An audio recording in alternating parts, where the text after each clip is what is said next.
Cheers to an amazing conversation. Hopefully.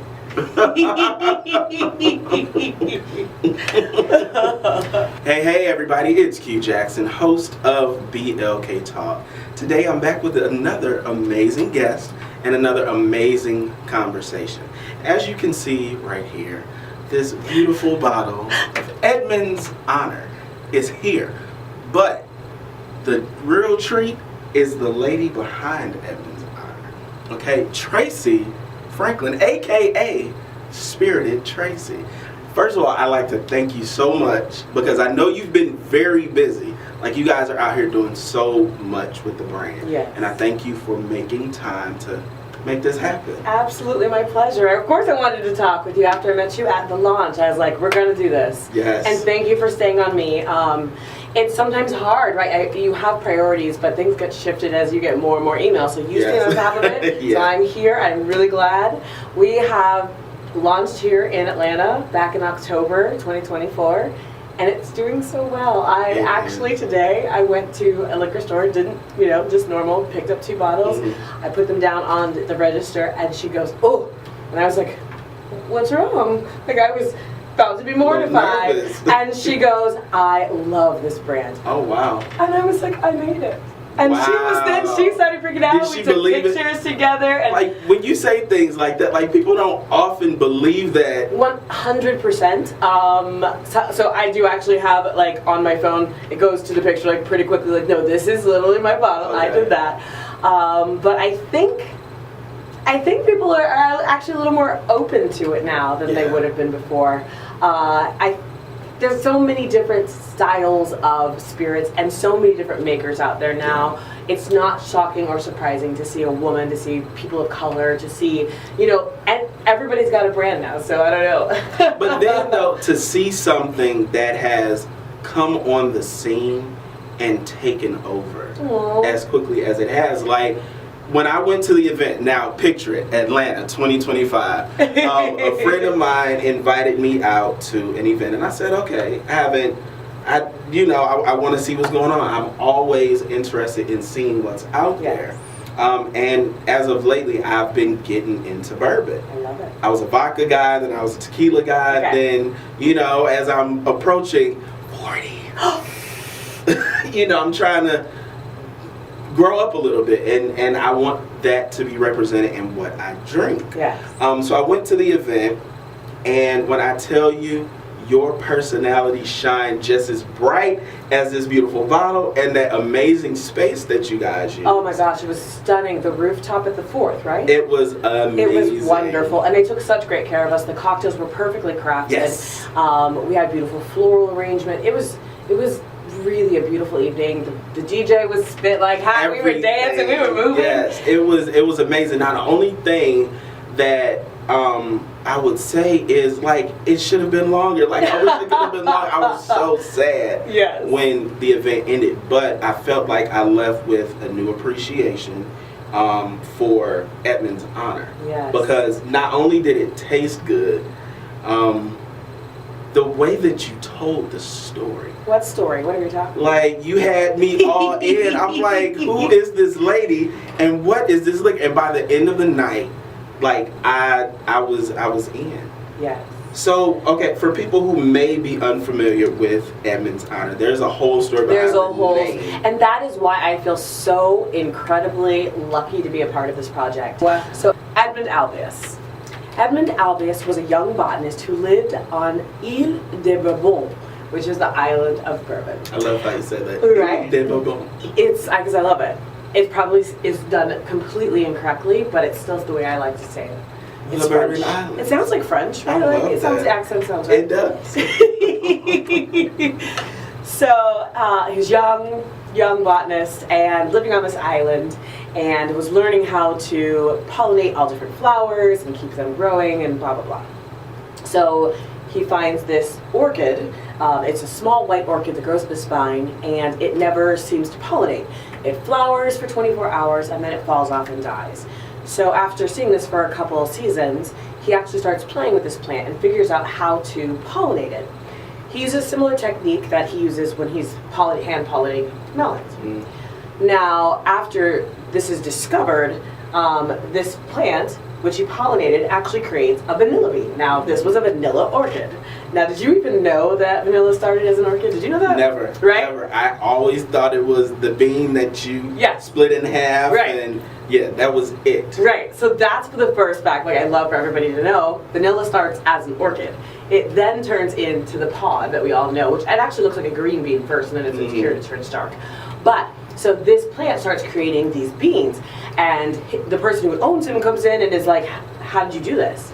And he takes this technique and teaches it to the island of Réunion, so Ile Bourbon is now Réunion. He then teaches the island of Madagascar.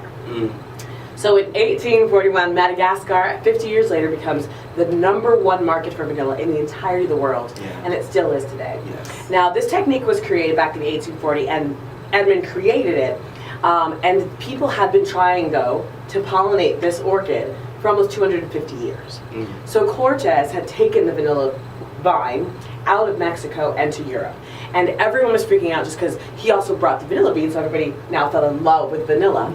And it became one of the most expensive spices in the world because none of the insects knew how to pollinate it outside of Mexico and Central America. Wow. So this orchid has it covers the area that's supposed to be pollinated by the insect. And in the Mexico and Central America, there's a bee that gets in there and pollinates it so it can turn it into the bean, which then becomes our vanilla bean. Now, for 200 years, all over the world, they've been trying to find an efficient and effective way to hand pollinate.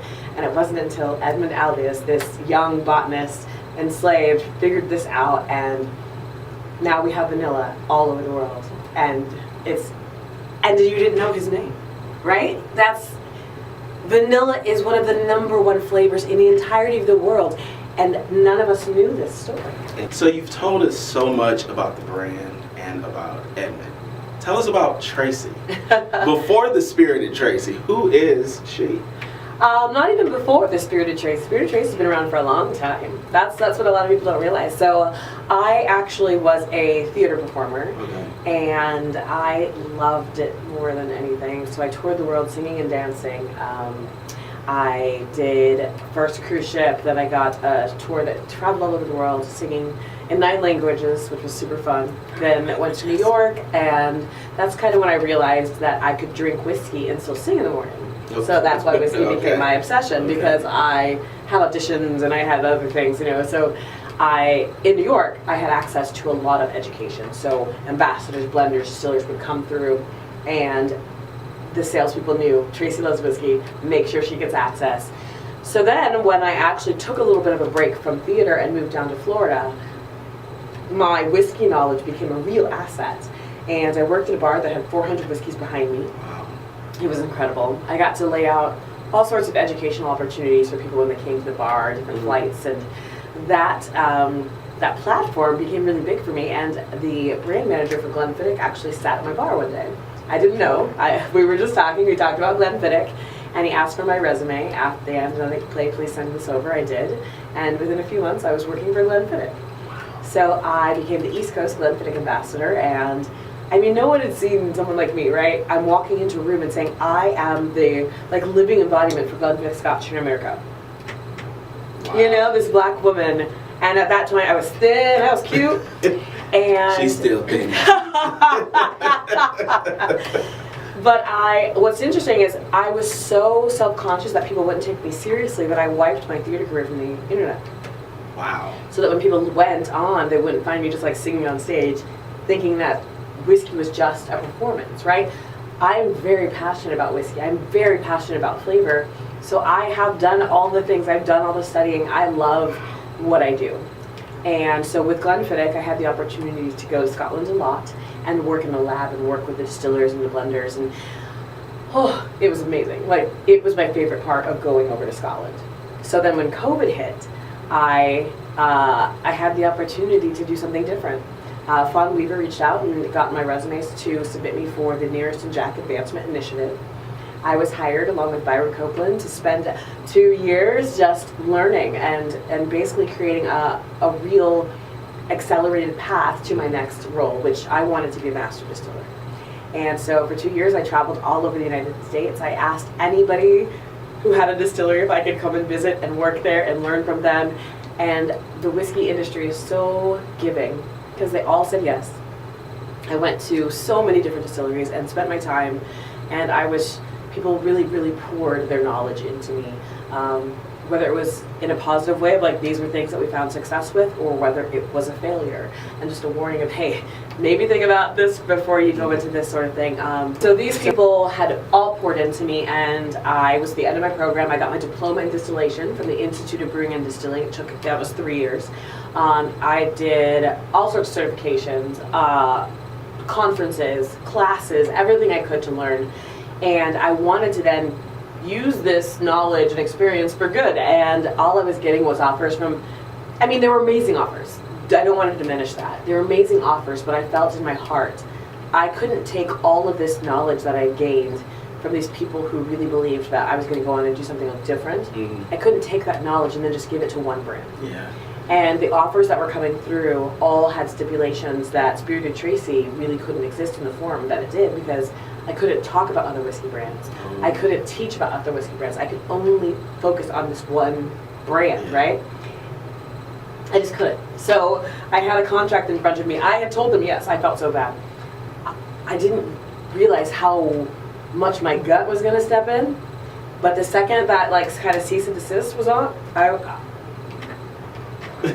couldn't do it. My hand wouldn't go, and I started crying. I was there with there was a girlfriend I was with, and I was like, I can't sign this. This is against everything I believe in. And I didn't. And I called and I said, I'm sorry, I cannot take this job. And I never felt better. I had turned down more money than I couldn't have made that.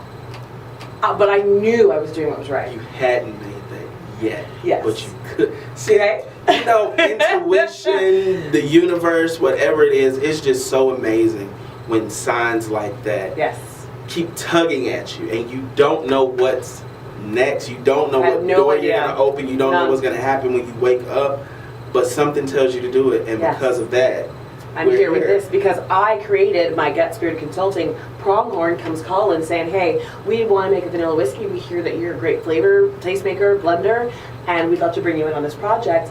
And I get the chance to create Liquid Legacy for an ancestor, right? Legacy. What? I love that. This is my dream. Now, not only is this liquid in honor of Edmond, but if our goal is for this, all the profits that we're making off of this, they're going back into Pronghorn. So if you guys don't know what Pronghorn is, it's a company that was created to create the template for diversifying industries, any industry. We're starting with spirits because that's where we have most knowledge, our founders, but we want this to be a template showing if you do focus on these different categories, focus on investment, focus on education, focus on job opportunities, and focus on building out your own products, that can then feed into itself. It'll be self-funded, and it will continue to create opportunities. If memory serves me correctly, because I actually had the opportunity when working with the Quintessential Gentleman magazine, shout out to them, I interviewed Steve Brown. Yes, the CFO. Yes. And if I'm not mistaken, I think it was less than, what do I feel like it was less than 2%. Something like that. That own spirits brands. That black-owned spirits brands in the industry, as much as we consume, that's and the we issue. Own less than 2%. Right, exactly. Now that was 4 years ago. Yes. And we never had a big buyout either. Another, so I don't know, what that percentage is now, but it was amazing to hear, but it's amazing to see somebody that is helping to change that number. Oh, it's incredible, and it's the reason that I joined Pronghorn as an employee. So I went from being a consultant. I'm now the Vice President of Supply and Innovation, so I'm helping, hopefully helping, all of these small brands that are looking for assistance with their cost of goods, their logistics, their supply chain, that sort of thing. And then also I'm building out the products that are under Untold Spirits, Pronghorn owned brands, which if those make money and are sold and things, all of that money goes right back into Pronghorn, where we get to allow interns and mentorships, where we do educational opportunities. We do, we invest in all of these other diversely owned spirits. It's just perfect. They make money because people like you, people like me, we are going to support and spend. Now, those other brands that you guys grew up with, you may be familiar with those because that's what you grew up with. However, the only way that we can continue to grow is if we support our own. I hear you. However, I also want you to drink this because it's delicious. So this is a straight bourbon whiskey finished in ex-cognac casks that made Madagascar vanilla extract. So they emptied the cognac, made Madagascar vanilla extract in it, dumped that, sent it to me, I put bourbon in it. So it's got this beautiful, luscious note of vanilla.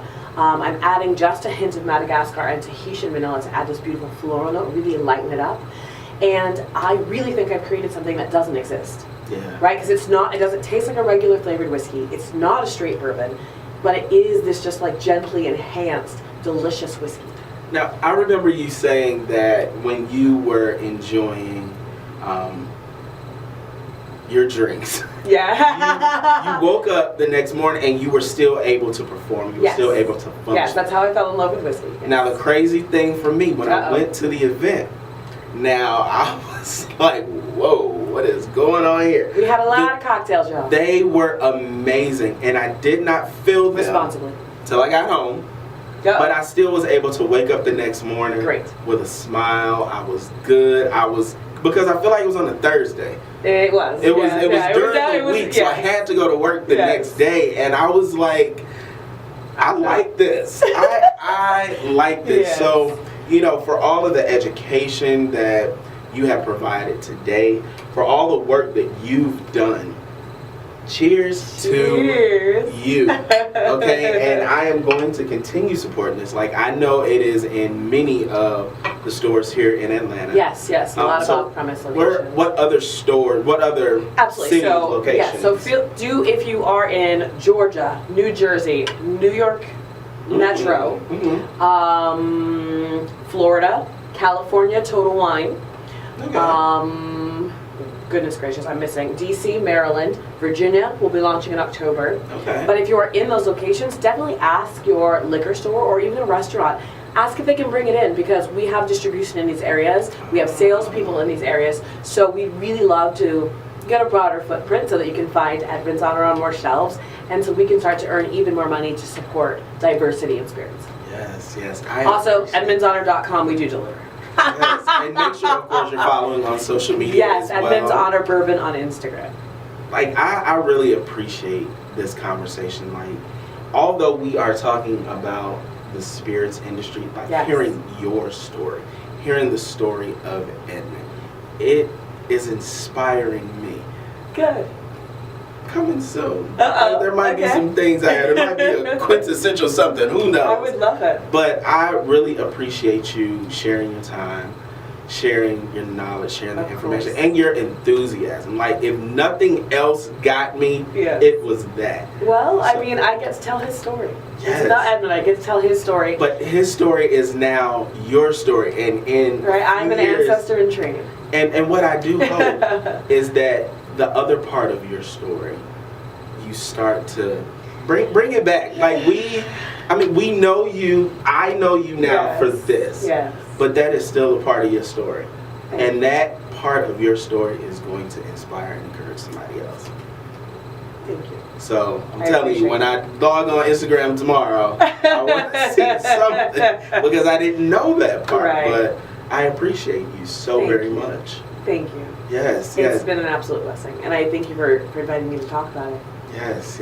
Now tell the people where they can find you and they can connect with you and see where you'll be next. Well, I am spirited_Tracie with an IE. You can just also put, I will show up on Instagram. I have a website, but it's pretty much out of date.